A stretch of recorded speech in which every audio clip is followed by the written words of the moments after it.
Hello out there. Dr. Benjamin Bellarado. Thank you for joining us tonight for our this evening's webinar entitled Footsteps into the Past at White Sands National Park with Dr. Matthew Bennett. Now, before we get into this evening's webinar, I'd like to talk to you a little bit about the Crow Canyon's Discover Archaeology webinar series and give you a couple tips to enhance your viewing experience. So to start, I'd like to acknowledge respectfully that Crow Canyon acknowledges the Pueblo, Ute, Paiute, and Diné or Navajo and Hickory Apache people on whose traditional homelands this institution sits. Our mission-related work would not be possible without Indigenous people in the past, present, and the future. And we respectfully recognize and honor ancestral and descendant Indigenous communities for their contributions to all humankind. Crow Canyon is grateful to all Indigenous people and supports the preservation and protection of cultural traditions, ancestral connections, and sacred lands. Have you been enjoying our webinar series? Well, if you have, we invite you to also check out our travel programs. We have a couple coming up this year that are going to be really exciting, including the first, which is Chaco to Mesa Verde from April 23rd to 29th this year. And it'll be alongside scholars Octavia Sewatua from the Pueblo of Zuni and our own Callum Throgmorton from Crow Canyon. Then in August, we have a Pueblo belt weaving workshop from August 6th to 12th, alongside scholars Austin Kuchiwamtua, Chris Lewis, and myself, Ben Bellarado. And you can learn more about these programs and register at www.crowcanyon.org/cultural-explorations. We want to remind you that your support makes this program possible. So thank you very much. And please consider making a donation by visiting www.crowcanyon.org/support-us. So over the last few years, I know many people around the world have become intimately familiar with the video conferencing program Zoom. But in case you haven't, I'd like to give you a couple tips that'll help enhance your viewing experience. So first of all, you can ask questions and you can ask questions and we'll try to answer them. And you can put those in the Q&A box, and somewhere on your screen, on your Zoom screen, you should see this little black box that says chat, raise hand, Q&A, and live transcript. And you can click on that Q&A and put your questions in there. And over the course of the presentation, Taylor Hasbrick, our webinar guru, and I will try to compile like questions and put them in a reasonable and comprehensive order so we can ask Dr. Bennett some good questions at the end. If you just want to chat or say hi to any of us, you can put those in the chat box.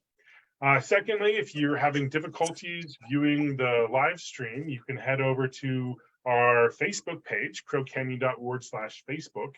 And it's about 2 seconds delayed from live, but you can also ask questions in there and we'll try to answer those as well. And it's another good venue to see this presentation.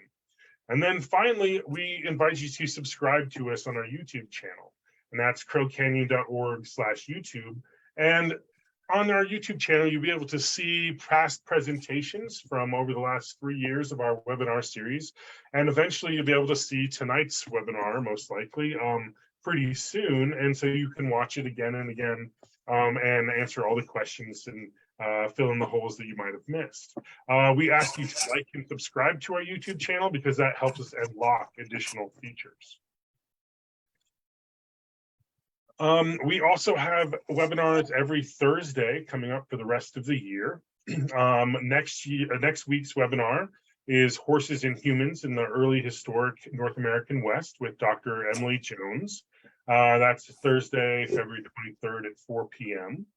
And the following week, we have our own Dr. Callum Throgmorton talking about local partnership, regional impact, survey and site documentation in Cortez Cultural Center's Hawkman's Preserve. And that's Thursday, March 2nd at 4 p.m.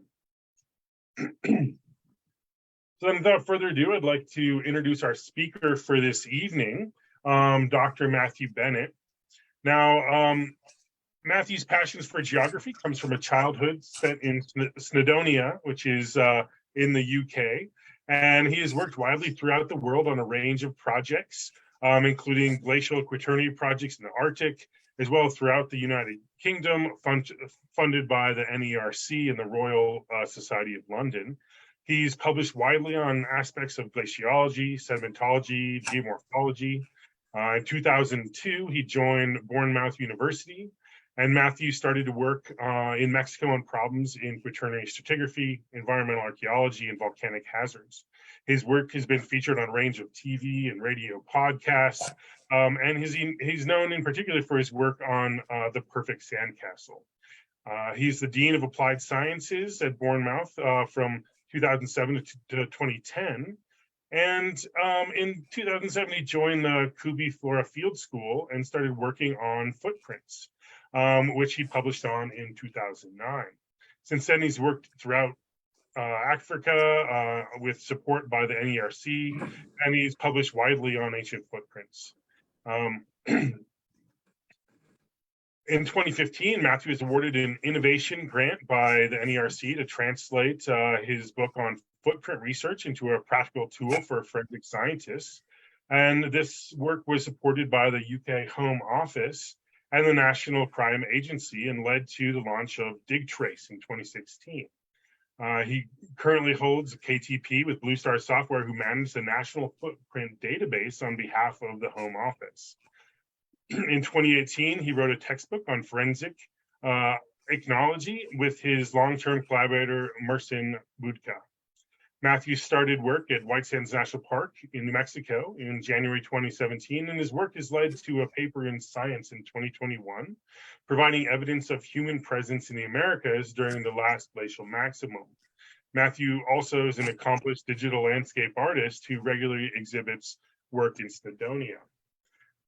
And so his presentation this evening, as I said, is entitled Footsteps into the Past at White Sands National Park.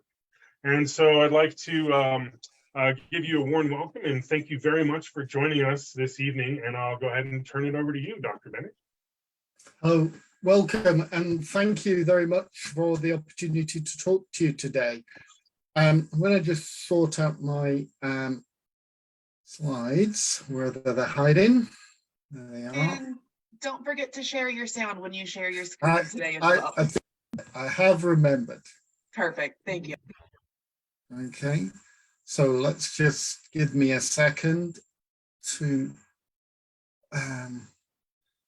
get the computer.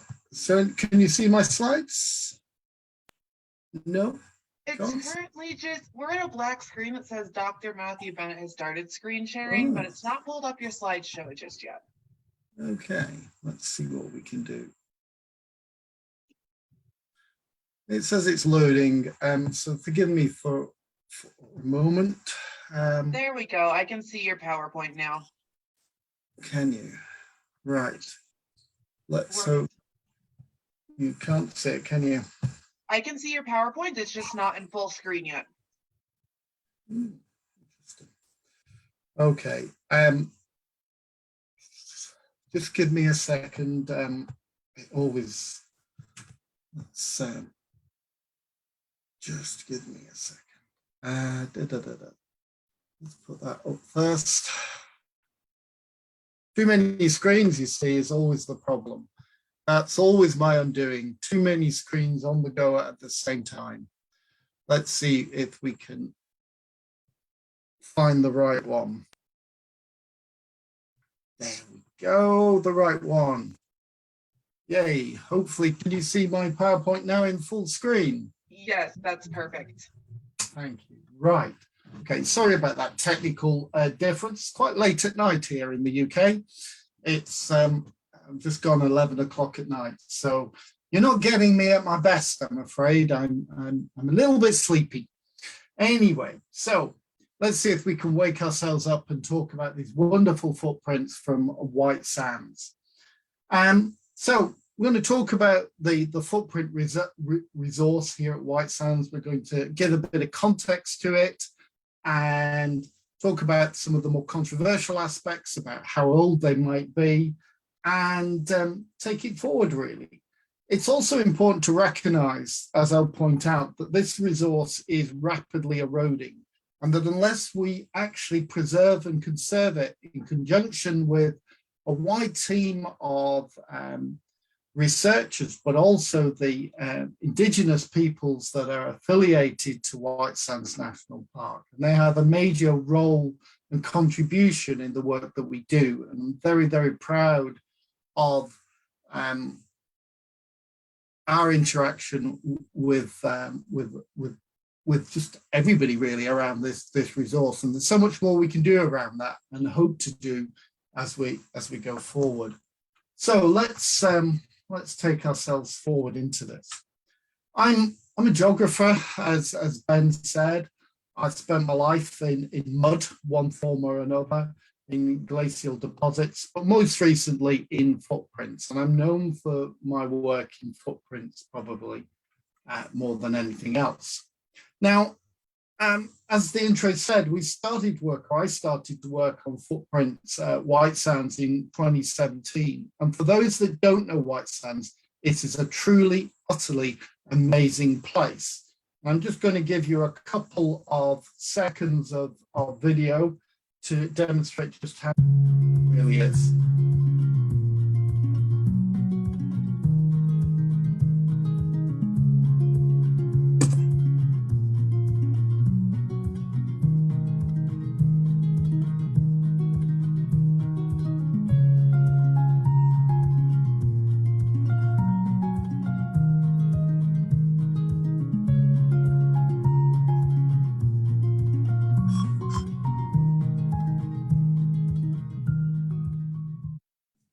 Now, White Sands is known for many different reasons. It's the site of the Trinity, the first nuclear explosion. It's now the Starliner landing zone for Boeing Starliner. And of course, it's the White Sands missile range. But for a long time, people suspected that there might be human footprints here and animal footprints. And one of the challenges at this site is this concept of what a ghost track is. And a ghost track is something that appears and disappears. And it appears and disappears as the moisture and salt conditions change on this giant playa, this former Pleistocene Ice Age lake bed. And you can see in the sort of postcode here, you can see these big dinner-shaped, big dinner plate, but basically big marks. And that's a classic sort of example of these ghost tracks. You see them one day, you don't another. And that's an important thing to sort of bear in mind as we go forward. Now, as we've gone through over the time since 2017, when we first started working there, we've brought forward lots of stories about animal and human fossils there. And you can see just here on the left the lake bed, this former Lake Otero Paleo Lake, and a whole wide range of animals: Colombian mammoth tracks, camel, giant ground sloth, and perhaps most amazing of all, human footprints. And those human footprints tell a very rich story of life on the playa. We can tell stories about how people were playing, and kids were playing and splashing in the puddles formed by sloth tracks and mammoth tracks. In other cases, how lone individuals walked, perhaps carrying children with them. Quite a rich, fantastic, rich reservoir of stories about the past brought to life by footprints.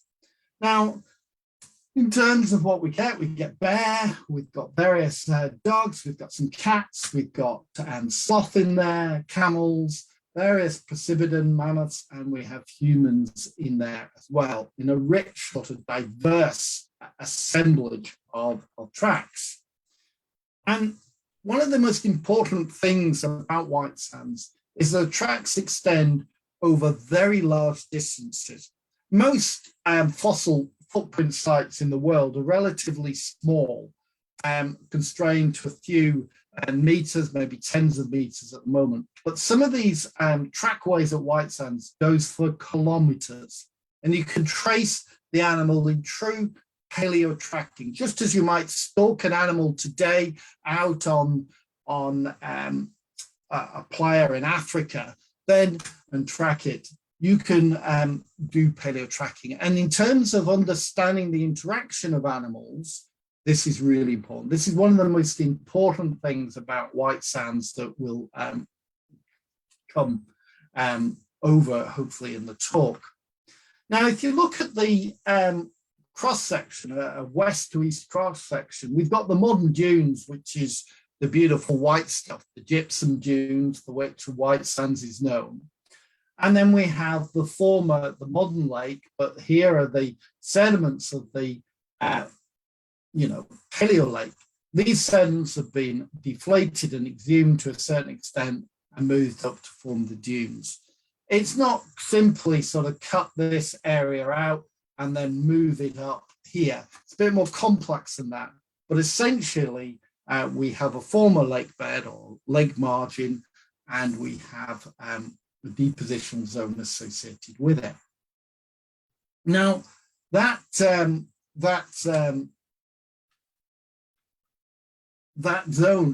is eroding very fast. As this satellite image shows, the big white splodge here is White Sands, and you can see it on Google Earth. It's that obvious. See it from space without a problem. But this plume of sand is really important in terms of moving sand away from the site. And it is eroding, and it is being lost. And I think that that's one of the most important things to remember here, is what could be one of the most important sites in the Americas in terms of its archaeology is going, and it's going fast. Now, when you look at the sort of soil erosion, you've got lots of sort of evidence of eroded tracks. These are mammoth tracks, and they've just been uncovered by dust and sand to reveal those tracks. We've got lots of evidence of how quickly the tracks are going. This is a picture from 2009, and they're all gone in 2011. So it is an eroding resource, and you only have to sort of think of just how dusty it is and how fragile it is to know that this resource is going. A quick sort of before and after survey using LiDAR and aerial imaging allows us to work out how things change. And there's a monitoring program to try and understand just how quickly the site is going. So in many ways, that's a sort of a context for the site.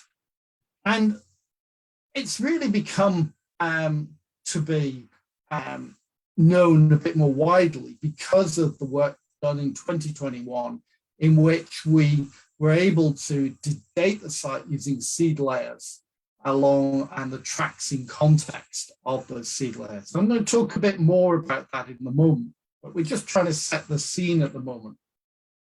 And we're racing really to capture and tell the stories that exist at this site.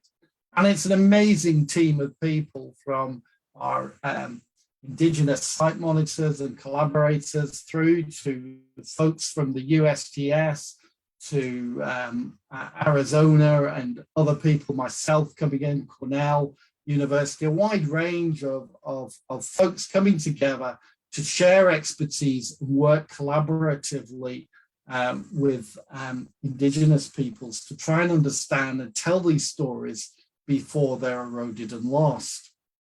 So in many ways, that's a very broad introduction to the site. So what I want to do now is take a step back and think about the footprints themselves. What really can footprints tell us? And then dive into some of these stories that I've hinted at that exist. So what can footfall tell us? Well, footprints were once thought to be quite rare. And, that's not actually true.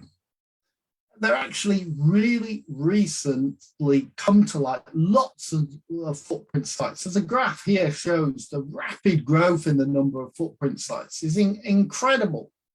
And that's because people are now looking for footprint sites.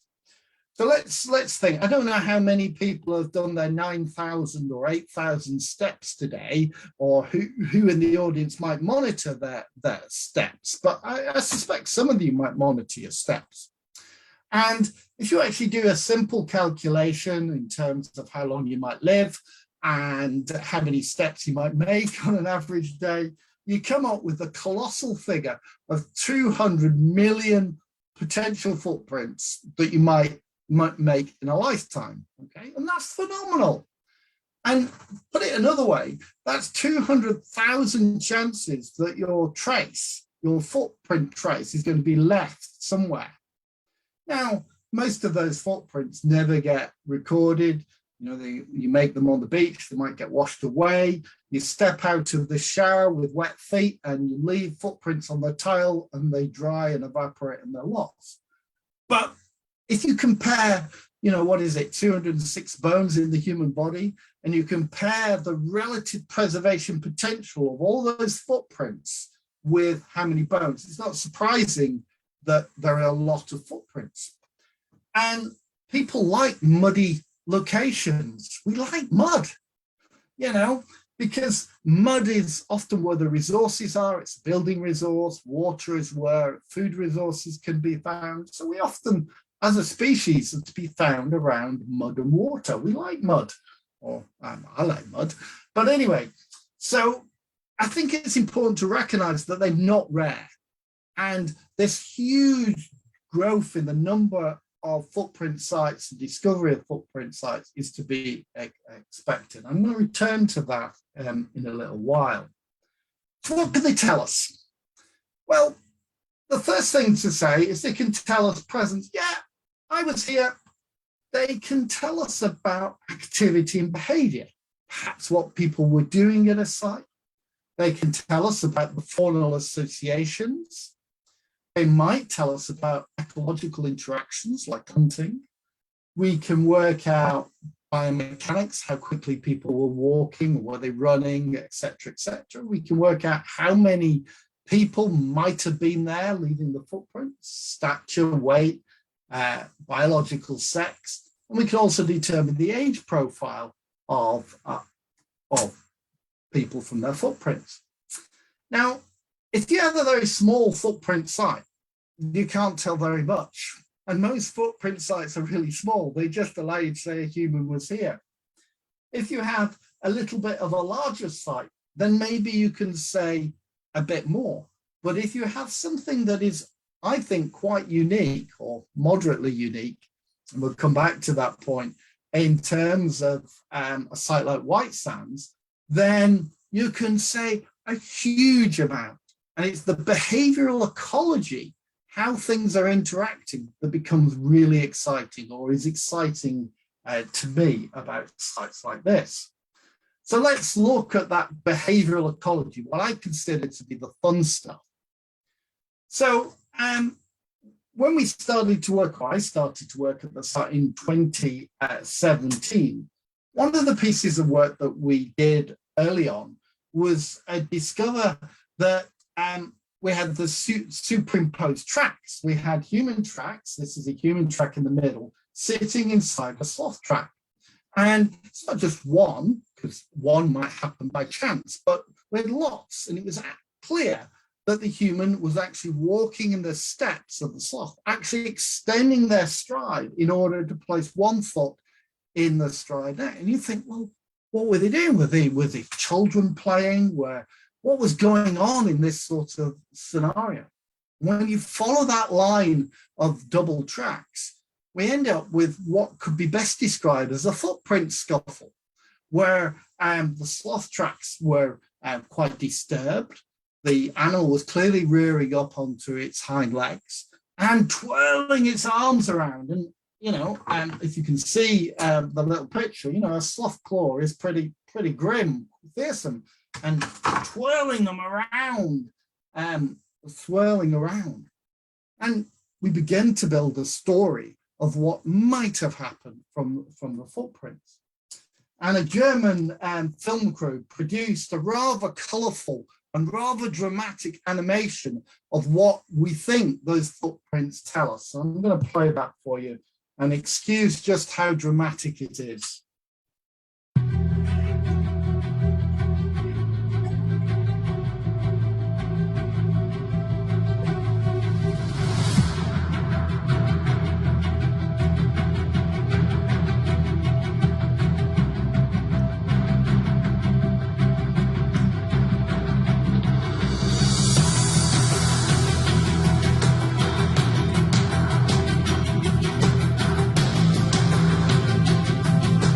Yes, I know you all feel sorry for the giant ground sloth, but the key point here was that the footprint activity, the stalking, stepping in one step in another, was likely a distraction strategy, just as illustrated in the rather colourful animation, that the idea was to distract the animal so that it would turn around and get cross and swirl around, and then somebody would come in from the side and perhaps try and land some form of blow.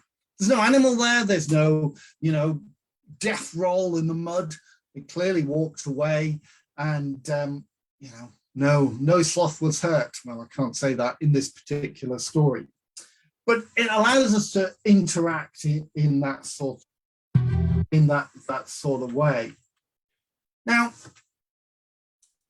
these allow us to build up insight into these sorts of interactions. One of the other pieces of work that we've done is on what I believe is probably the longest footprint trail anywhere in the world. And it's a double trackway going for at least 1 kilometer, probably a lot longer, because one of the things about White Sands is it's bounded by the missile range. And you can see the trackway going off into the missile range, but we can't go there and study. So it's probably a lot longer than the section that we've studied. And this trackway consists of an outward journey, remarkably straight, and a return journey parallel, remarkably straight as well. And on the basis of size, we think it's the same individual.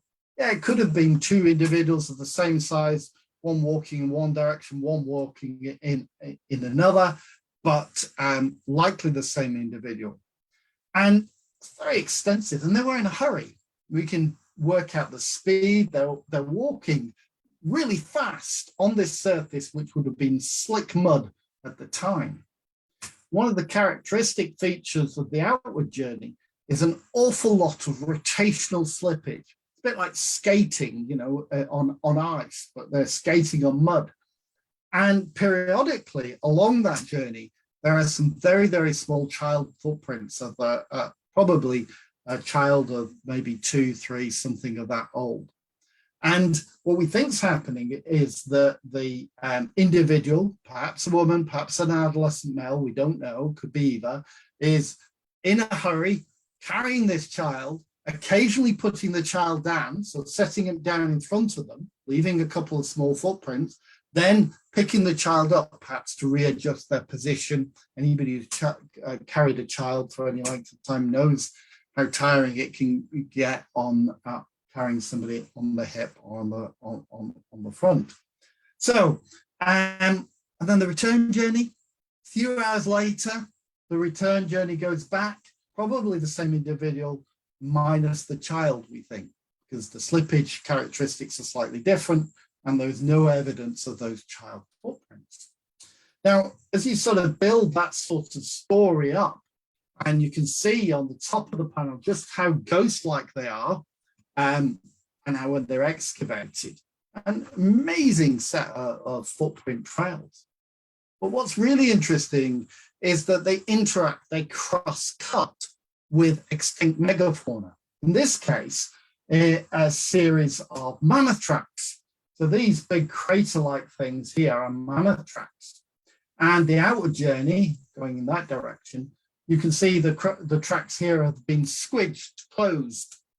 And as the track has gone down, the mammoth track, it's pushed the sediment in front of it, and deformed the tracks and made them irregular and closed.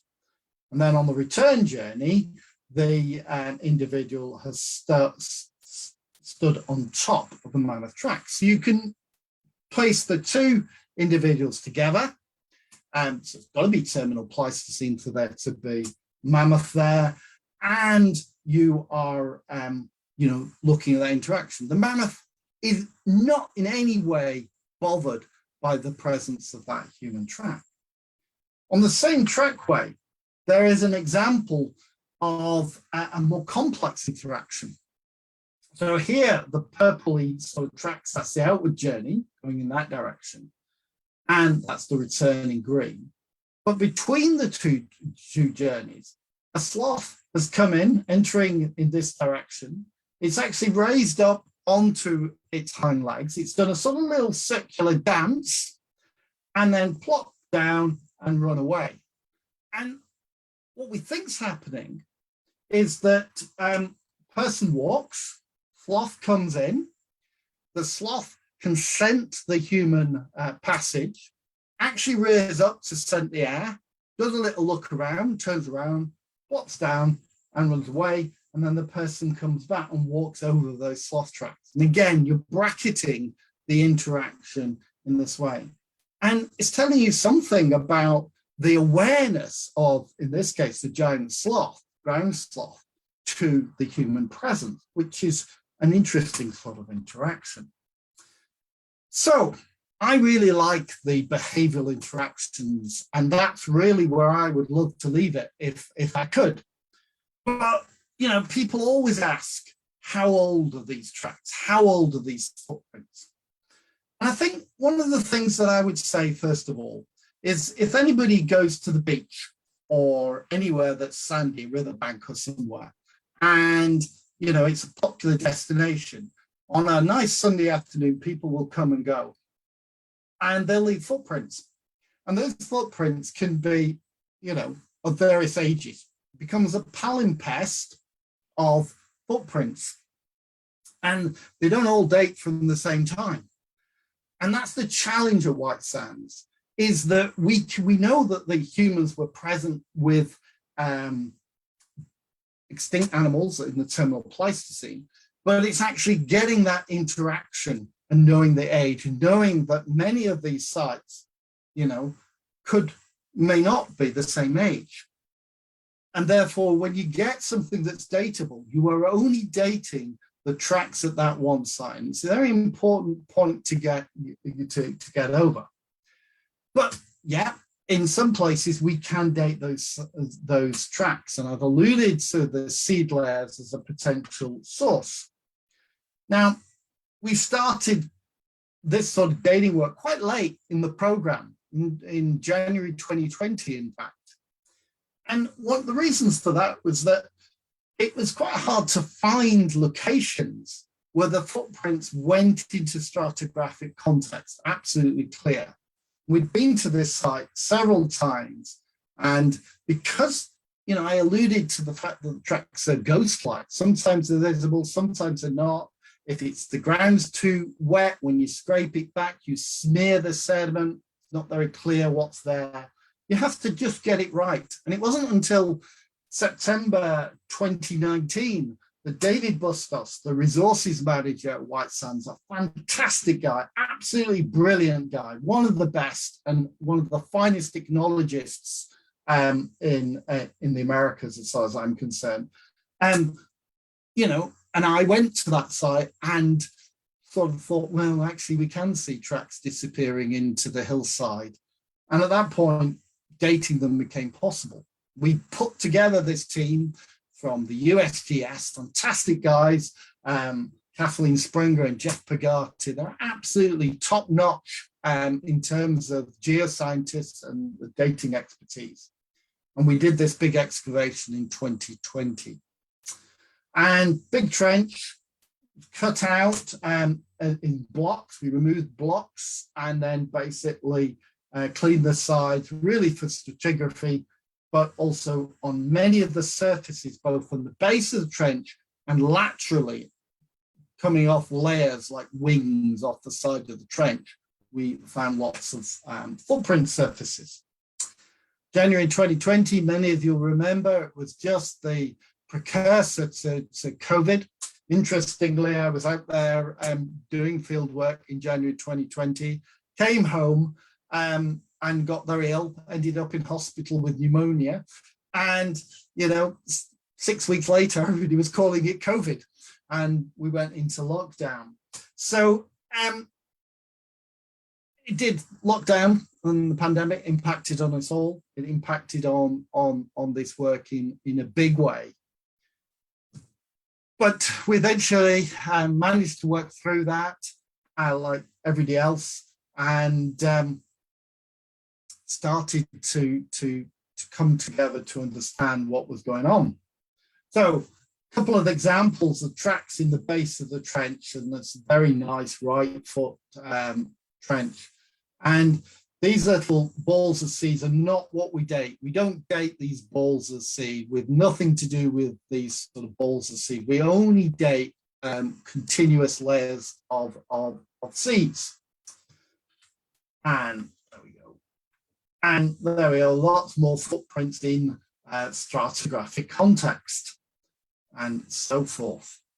Now, the seeds here are a common ditch grass, Rupea. And they have these amazing little sort of kernel shapes with all of this like spicules, spiny bits that stick out from them. And they occur in these continuous mats. And I emphasize it's the continuous mats that we date that are in clear stratigraphic context, not these balls of seeds. So we can date them. We can work out the relative ages of the position and our footprint surfaces. So we excavate sort of side wings out from the main trench to reveal the footprints in context, excavating material away in order to see them. And when you put all of that together, and there are lots of different surfaces, we get something that looks a little bit like this. And this is what we published in September 21. And you've got the stratigraphic log, and you've got a whole variety of footprint surfaces, about 8 of them in here. And we can say an idea of how many people might be there on those surfaces, that to the extent that we've uncovered them, what sort of speed they might have been moving at, what sort of age profile they were, 12-year-old, 9-year-olds, and so on, and what animals were there. The key thing for many people are these dates. And yeah, they're quite challenging as dates because they place human presence at the site equivalent to the last glacial maximum, which is around 21,000 years ago. And that, put the cat amongst the pigeons, as I would say, coming from the UK, because it's older than previously accepted. Now, it's an opening gambit, if you like, in a debate, because people say, oh, I don't believe this, I don't like this, I don't want to believe this. And you get a whole variety of different thoughts and types of reaction from a publication like this. And quite rightly, people need to be skeptical, they need to challenge it, they need to demand that we produce more evidence for the claims that we are making. And I'll come to that in a little bit. But what I would say, and I really want to emphasize this, is that Jeff Pagati, Kathleen Springer of the US Geological Survey are some of the finest scientists that I've ever worked with. They're absolutely fantastic. They really are the best of the best. And if you've got a site to date, you want these guys on your team. They are meticulous and brilliant, and they're also great fun to work with as well. So COVID, as I say, got in the way, and we were back on site in January 22, and we were back on site in April 22 as well, trying to make up for lost work. We extended many of the surfaces around this site and extended the sequence. We'd only really published and dated the mid part of the sequence, but we've extended the sequence. So lots of work going on, and a couple of trips last year. I'm only back from, about a month or so. I was out again in January 23. I'm trying to book my flights to go back in April again. So the work is really going forward all the time. And this is some of the work from slightly different sites, a different site that we're working on now at White Sands, but lots of footprints on these bench surfaces here, bringing fantastic data forward. And just to give you a tantalizing, there's White Sands and the Lake Blackbird, but to give you a tantalizing little glimpse of the sorts of beautiful things that we find and will basically come to light in the future. Little handprints. This is probably of a child of about 2-3-year-olds. And if you just play the little video and wait for it, basically you can see the trail of a crawling child. This is a crawling child, basically 2-3-year-olds. And we've got amazing stories to come out of White Sands and bringing that sort of thing together. So where does that sort of leave us in terms of the broader context and importance of the site? And it brings us into this unpleasant and difficult territory of, what is a pre-Clovis site and how old and when did people first arrived in the Americas. And you ask different people, you get different stories. You ask an indigenous native, they've always been there, and quite rightly, came from the stars or whatever the local tradition and story is. Ask some archaeologists, and you get a much more conservative and more recent sort of age to that. And just because White Sands dates potentially, and I say potentially, 23, 25 years old, 1,000 years old, doesn't mean that all the other older sites are suddenly validated. Every site stands on its own merits, and one site doesn't add credence to other sites. I want to emphasize that. And it's really important to think just for a second about that point. How did people get here? Did they come down the Pacific route? Did they come through an ice-free corridor? Did they come in some other dramatic fashion? I don't know. And how did they get over that ice barrier, that huge ice barrier at the last glacial maximum? I don't know. Do they come before? Did they arrive before that ice barrier there? Possibly. But you see, the thing is, one site does not make a story. One site is one piece of data in a wider puzzle. And you can't fit all of those pieces of the puzzle together and say, well, this piece says it's old, so all the other sites must be old. It doesn't work like that. You only have one data point. We only have one data point. And that's the really important point here, one data point. So I can't say anything about the way they rooted themselves into the Americas from Asia. We can't really say anything precisely about the timing, except that they were there at the height of that ice sheet barrier. So what do we need to solve this problem? We don't need to arm wave and speculate. What we actually need is more data. And we need lots and lots of more data. And the real power of White Sands, the real importance of it, isn't how old the site is. It's really about it's pointing us in a direction of a line of evidence that has not been exploited to date. There are dried lake beds and playas throughout the American Southwest. All of them contain footprints. So we started to work at one or two other sites and have a little look and, little prospect. And yeah, we can find other human and animal footprints at other players. We don't know how old some of these sites are, but they're there to be found. And I think that is the lasting legacy of White Sands, is to point to a new frontier, a new archive of archaeological evidence. Because one site, White Sands, you can't make a story of it. But if we look back in 10 years, 15 years at time, and we have 10, 11, 12, a dozen, however many sites, footprint sites around the Americas, then we could begin to answer the questions that people have argued about for decades: how, when, what route, and the such like. My final point is to simply say footprints are brilliant. It's a brave new frontier in archaeology, as far as I'm concerned. And it's got huge potential to bring real light into understanding American, the peopling of the Americas. And that's fantastic. That's really exciting. I think it's brilliant. Where does it leave the dating of White Sands? Well, we're working on it.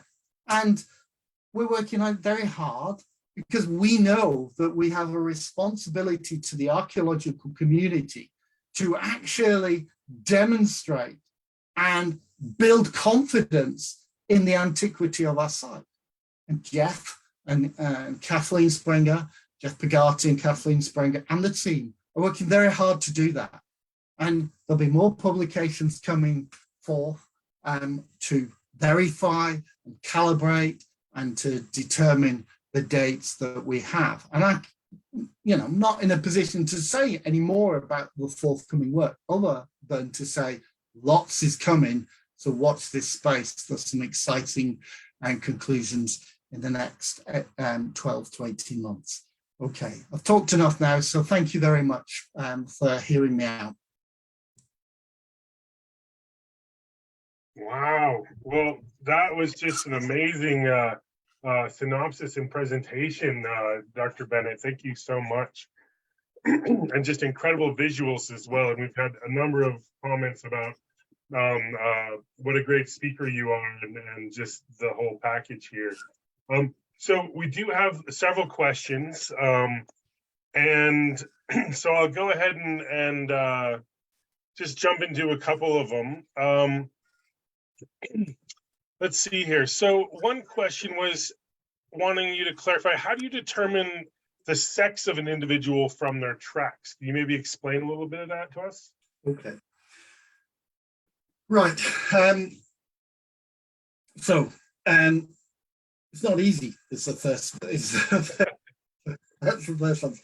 And basically, human tracks up to the age of about 12 are indistinguishable. At about 12, we get sexual dimorphism. Males and females begin to differ in size. And from 12 onwards, that's statistically significant. Okay. And so there's some differences. But work that I haven't talked about today is that we use machine learning, artificial intelligence, to look at footprints. And the machine learning algorithms are able to sex a footprint. So we do this in a forensic context, but started in a forensic context. But we gave a bunch of two-dimensional, like just prints of footprints to a bunch of experts. And they were getting it right about 57% of the chance. And I myself can't get it any better than that. But the algorithm can get up to 90% accuracy. And when you understand what the algorithm sees, it actually sees something in the heel. And the most sexually dimorphic part of the heel is the calcaneus bone, which is the bony bit of the heel, right at the back. And that is quite sexually dimorphic. So we have been applying those sorts of tools to three-dimensional footprints, and that's how we do it. The people do it in different ways, but that's one of the developing ways we're heading. Okay. Oh, interesting. Thank you. Yeah. Well, and that just also speaks to your team's use of, really sophisticated modern technologies and computer programs that allow you to do that, and that the way you're integrating that is just really amazing. Let's see here. So another question is in terms of a question about the mammoth tracks. I think you said mammoth, not mastodon.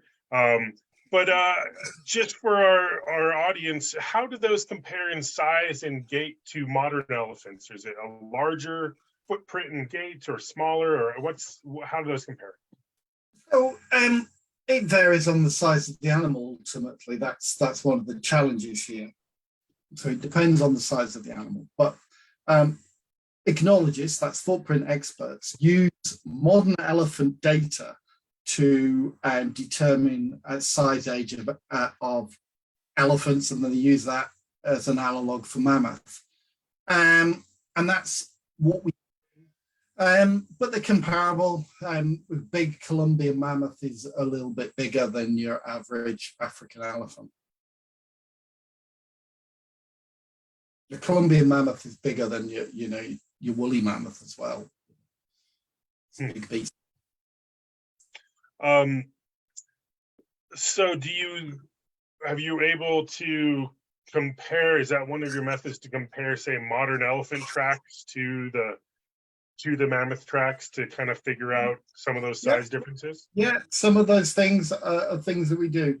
And we actually, in the scientific literature, we talk about precipidum because we don't know for definite sure that they're not mastodon. They could be, so basically, but they're likely on the basis of size. And we've had some mammoth experts, a guy, Dick Moll, who's one of the leading European mammoth experts, have a look at them, and he thinks they're Colombian mammoths. No,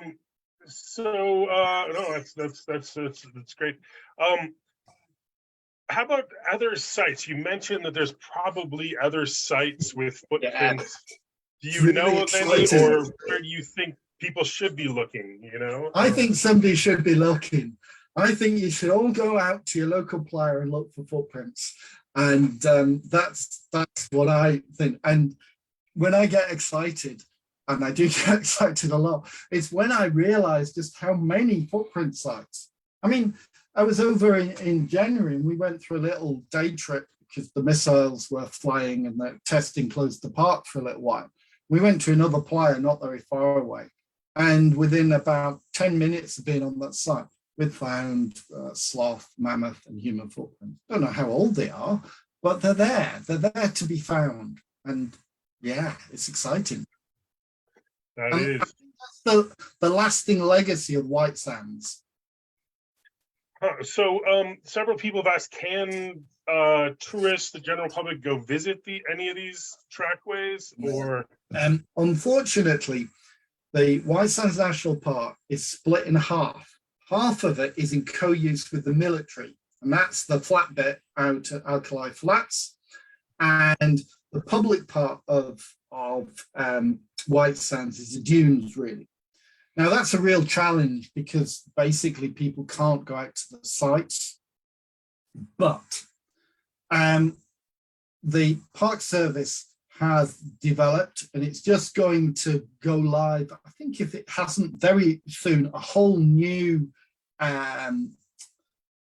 trail and information visit on a small little localized playa in the dunes that they're going to do. They're developing new visitor attractions and things like that. So there's lots of ways of trying to bring the deep backcountry, if you like, into accessible areas, and that work is underway, but there's a lot more to do with that, I'm afraid.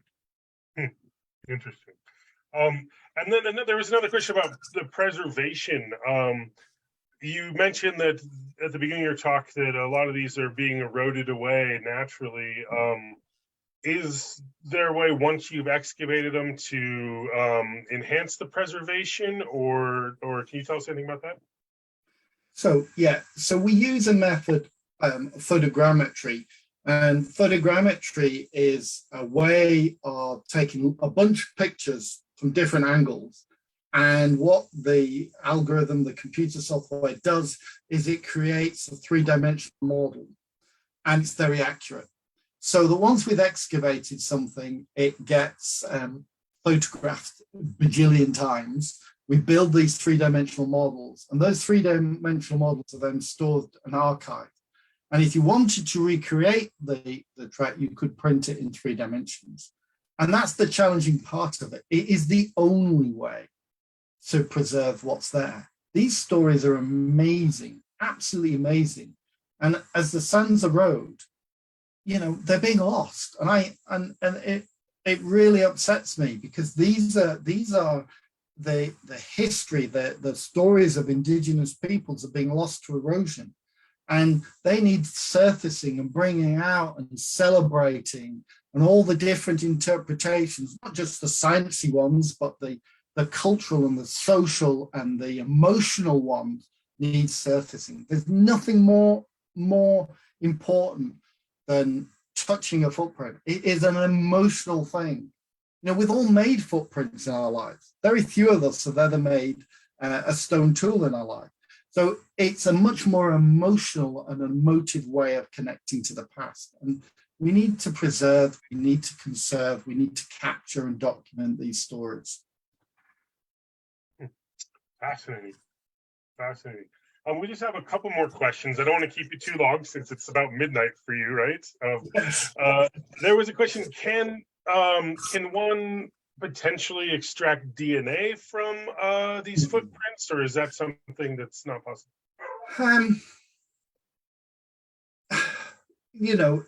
Environmental DNA has developed very dramatically over the last sort of decade or so. And I'm not saying that you couldn't get something, but it's a possibility. I think at the moment, we are not finding the sites where people hung out for any length of a time. These are transit sites. These are people walking backwards and forwards, on the day job, with a posse of kids usually in tow, backwards and forwards.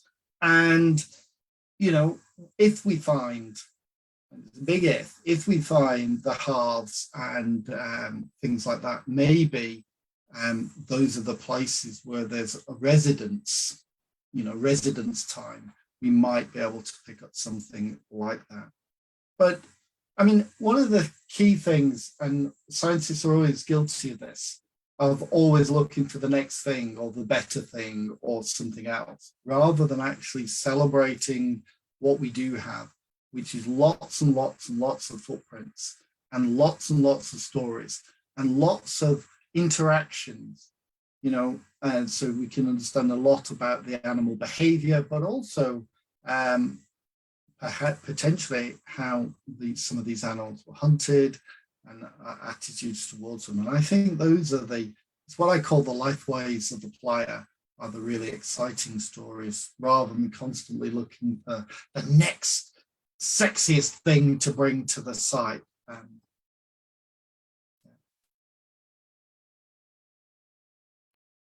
It looks like you're muted, Ben. Thanks, sorry. My dog was barking. So you and I discussed this a little bit before the presentation, but there were several questions about were you able to see any type of footwear or determine things like that might tell you either identities or even just clothing and environment? Right. So let's park environment for a minute, because I think that's a really, really important set of questions. So in terms of footwear, at this moment in time, we have no definitive evidence for footwear at the site. There are 1 or 2 tracks that we sort of look at, and we maybe not. And there's a bunch of research. What we call it neo-ichnology is the posh name, but it means going out to the beach and playing in the sand is the truth, in which we can do some modern experiments in order to try and help us understand what the record. Most of the shoes potentially would be quite and we don't really know, might be quite soft-soled, and therefore What the record in terms of there might be, I'm not sure. There's another thing that always strikes me is this was a wet and muddy place. And, you know, we are actually amazingly adapted, our feet are, for wet and muddy because our toes grip in. And actually, you know, I think wet and muddy is probably bare feet. So I'm not sure. I'm actively exploring the idea that and what it would look like. And you just have to watch this space. Now, the other thing about paleo environment is really important. It's playa, not player. Playa as in dried lake bed. Anyway, sorry, I just saw something flip up on my screen. I think the important thing is about the paleo environment. We don't really know enough about what the resource attractors of the site were. What really, apart from a lot of ditch grass, what was growing here? Why did people come here? Why was White Sand such an amazing place in the past? So we need more paleo-environmental data. And I'm privileged to say that I recently got just under £1 million from the UK government to come out and carry the work on at White Sands, which is quite incredible. It shows you just how important it is. And a lot of that work will be to try and reconstruct what the temperature was like, what the vegetation was like, what sorts of resources were there that people might have been utilizing. So in the next few years, we should have answers about that.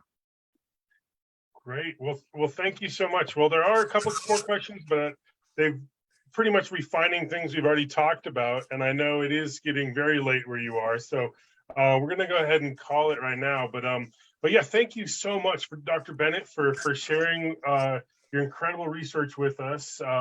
We had a lot of folks, you said, give some really great comments about your speaking style, your graphics, and just the whole package. And it was just amazing to hear it straight from the horse's mouth and hear exactly what you've been finding. And we really look forward to hearing more about this in the next couple of years. And we would love if you would come back to Crow Canyon and give us another webinar sometime soon. So thank you very much. Absolutely, and it's a privilege to talk to you all tonight, and it's a privilege really to work at this site, to be able to work with such wonderful people at the site, and it really is. So thank you. Great. Well, thank you very much, and everybody, please have a safe and warm evening.